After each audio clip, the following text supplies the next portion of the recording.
తెలియజేసిరి. ఈ సంగతులు అపోస్తలులతో చెప్పిన వారెవరనగా మగ్దలేని మరియయు, యోహన్నాయు, యాకోబు తల్లి అయిన మరియయు, వారితో కూడా ఉన్న ఇతర స్త్రీలను. అయితే వారి మాటలు వీరి దృష్టికి వెర్రి మాటలు కనబడిన గనుక వీరు వారి మాటలు నమ్మలేదు. అయితే పేతురు లేచి సమాజ యొద్దకు పరిగెత్తుకుని పోయి వంగి చూడగా నారబట్టలు మాత్రము విడిగా కనబడెను. అతడు జరిగిన దాన్ని గూర్చి ఆశ్చర్యపడుతూ ఇంటికి వెళ్ళి ఈ పరిశుద్ధ వాక్యం దేవుడు తెలుసుకుందా. మొదటి పత్రిక 15వ అధ్యాయము మొదటి వచనం నుంచి 13వ వచనం వరకు. మరియు సహోదరులారా, నేను మీకు ప్రకటించిన సువార్త మీకు తెలియపరుచుచున్నాను. మీరు దానిని అంగీకరించి తిరిగి దాని అందే నిలిచి ఉన్నారు.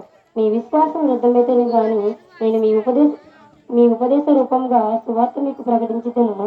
ఆ ఉపదేశము మీరు గట్టిగా పట్టుకుని ఉన్న ఎడల ఆ సువార్త వలన మీరు రక్షణ పొందిన వారే ఇందురు. నాకు ఇవ్వబడిన ఉపదేశమును మొదట మీకు అప్పగించుకుని, అదేమనగా లేఖనం ప్రకారము క్రీస్తు మన పాపం నిమిత్తము మృతి పొందెను, సమాధి చేయబడెను. లేఖనం ప్రకారం 3వ దినము లేపబడెను. ఆయన కేఫాకును తరువాత 12 కనబడెను. అటు పిమ్మట 500కు ఎక్కువైన సహోదరులకు ఒక సమయం ముందే కనబడెను. వీరిలో అనేకులు ఇప్పటి వరకు నిలిచి ఉన్నారు, కొందరు నిద్రించారు.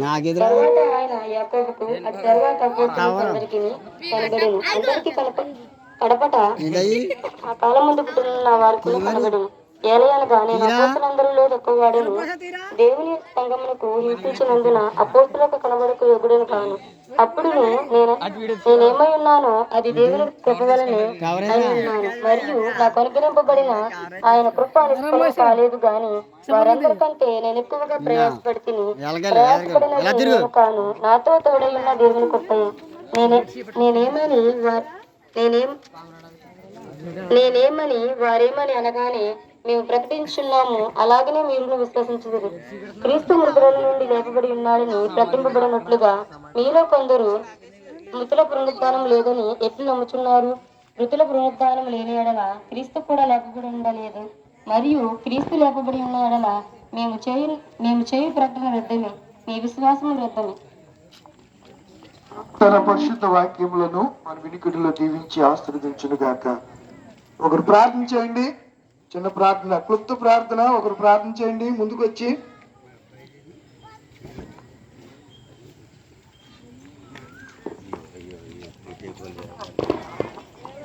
ప్రార్థన.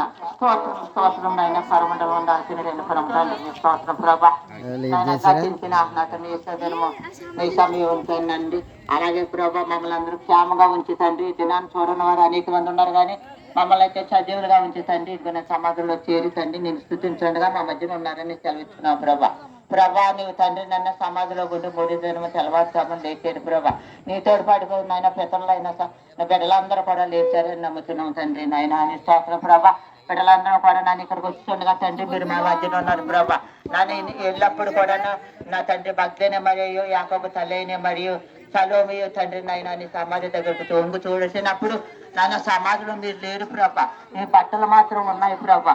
మరి అయితే నా తండ్రి మగ్ధని మరి అక్కడ పరిపత చేసి ఉన్నప్పుడు నాయన నా క్రీస్తుని ఎవరో ఎత్తుకుని పోయారు. నా తండ్రి నా క్రీస్తుని ఎక్కడ ఉంచారు, మేము మోసుకుని పోతామని మాట్లాడినప్పుడు క్రీస్తు ఇక్కడ లేరు, గలిలీలో ఉన్నారని చెప్పి మాట్లాడుతున్నారు ప్రభా. అలాగే తండ్రి వచ్చిన బిడ్డలందరూ దీవించండి, ఆశీర్వదించండి. నజరేయుడని వేసిన అమ్మని మీకు బట్టి మాలు వేడుకుంటున్నాం తండ్రి.